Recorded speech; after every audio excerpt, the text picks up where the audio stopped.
So in today's video, I wanted to showcase a truly masterful centerpiece plant for any large aquarium, and it's called the Aponogeton bovanianus. What's going on, guys? Justin from H2Oplants.com here today. Today we're talking about the Aponogeton bovanianus. It's one of my favorite Aponogetons. There are several other ones, but they all are really nice, beautiful, big plants. And this is actually the plant right here, sitting in the bin. It's quite large. I'm gonna rest this here on my lap, and I'm gonna show you just how big these leaves are. So if I had to take a guess, this is probably about almost 3 feet big, or 3 feet long, the leaves.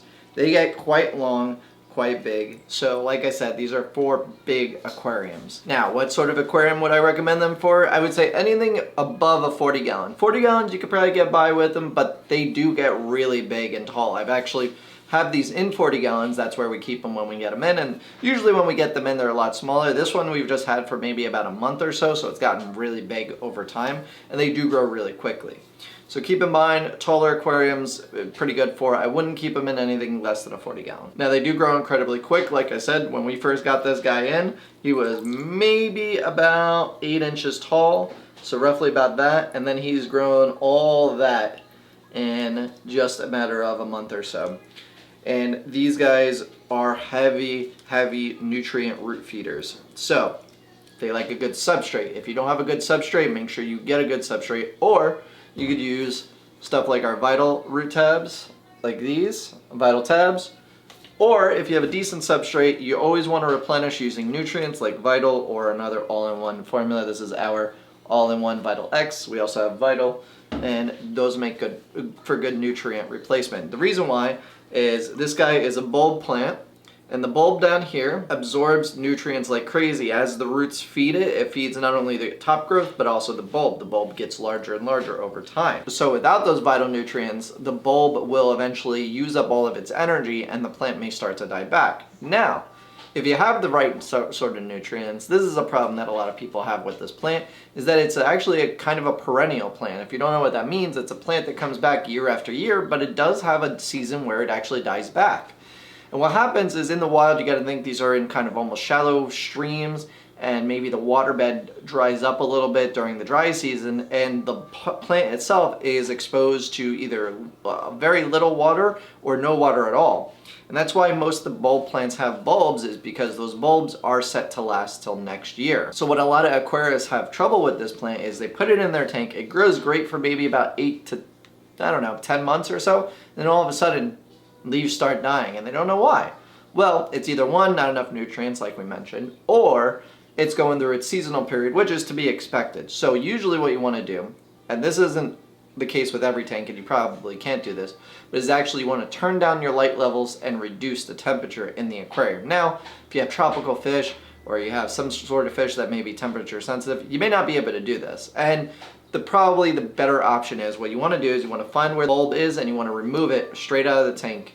And what you want to do is put the bulb in like a plastic baggie with either sand or dirt, but that's damp. Not completely soaking wet, just kind of spritz it with a water bottle and just put it in a plastic baggie with the dirt, and then put that dirt either in like a garage, a basement area that's cooler. You want something that has cool temperatures. So keep that in mind. Anywhere that's cool but not going to freeze. So you don't want to put it like outside, it'll freeze. But if you have a cool kind of section of the house, maybe near like a window, because windows tend to have a cooler draft, so that could also work. Just don't rest it right up against the window, but somewhere where the window is kind of drafty, maybe that'll work as well. And that'll allow the plant to go dormant. You want to do that for about 3 months, and then you could take the plant out, kind of rinse it off, and throw it right back in the aquarium, and you should see it re-sprout new leaves. And one way to know for sure that it's going to be going through its dormancy period is typically right after the plant flowers is when it's going to go dormant. Because what happens is in the wild, the plant flowers, it releases its seeds, its kind of life is over in that realm unless it is a bulb plant, which it comes back, it's like a perennial. So the plant will release its seeds, and then it'll kind of start dying back to go dormant because it's done its job for that season.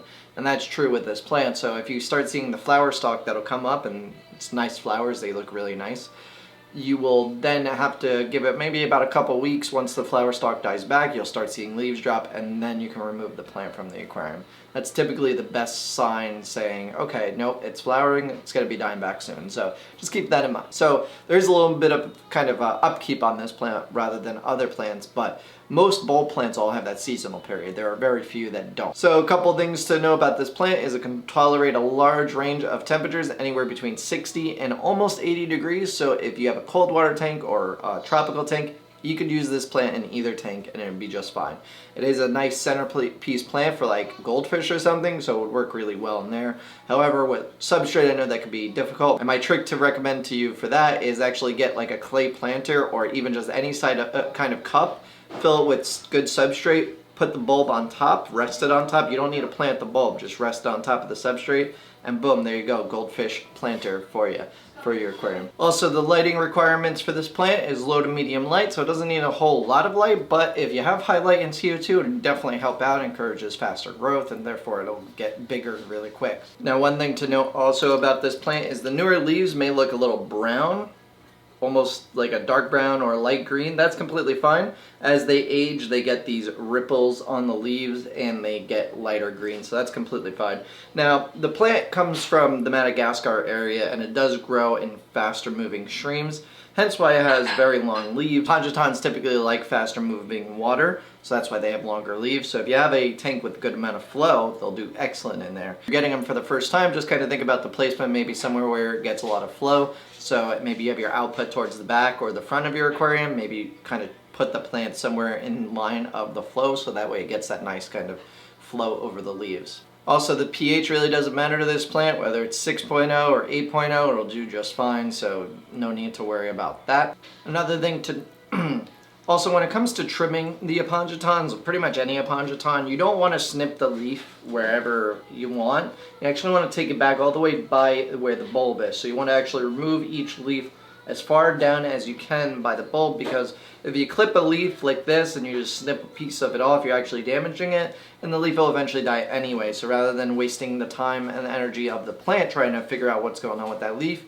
just snip it all the way off down by the bottom, and that will allow the plant to regrow newer leaves, and you get rid of old leaves. Maybe they're damaged of some sort or have holes in them for whatever reason. Now, as far as propagating these guys, I've actually never done it, but I have read a couple of different methods online, so I'll just go through them real quick. So when it flowers, actually you could take, it's normally like a V pedestal or like a V-shaped flower. What you could actually do is maybe take like some sort of paintbrush or makeup brush, and you kind of dust one side and dust the other, and that'll spread the pollen between the two sides. One is male, one is female, so therefore you actually get seedlings out of those. Another way I've seen that some Aponogetons propagate is through kind of almost like runners. As the plant establishes in the aquarium, it will produce a side shoot, and that will probably develop its own bulb. Now, I've never seen that happen with this particular plant, but it's a method that I've seen other plants do, so it may be something that you could do with this. Other than that, I mean, you really don't need more than one of these guys. They just get massively big, really long leaves.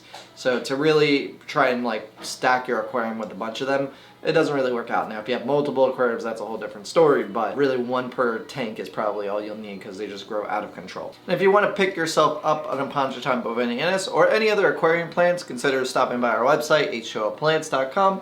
Link is in the description below. As always, if you enjoyed this video, hit that like button, leave me a comment down below, let me know what you think of the Aponogeton bovanianus, or if you have one, what you think of it, and what plant should I do next. Also, if you're new here, consider clicking the round button to subscribe. If you want to check out our last video on the Uruguay's sword, you can click over there. And if you want to check out our video on the biggest tip when it comes to new aquariums, people setting up new planted tanks, you could click right there, and I'll see you guys next time.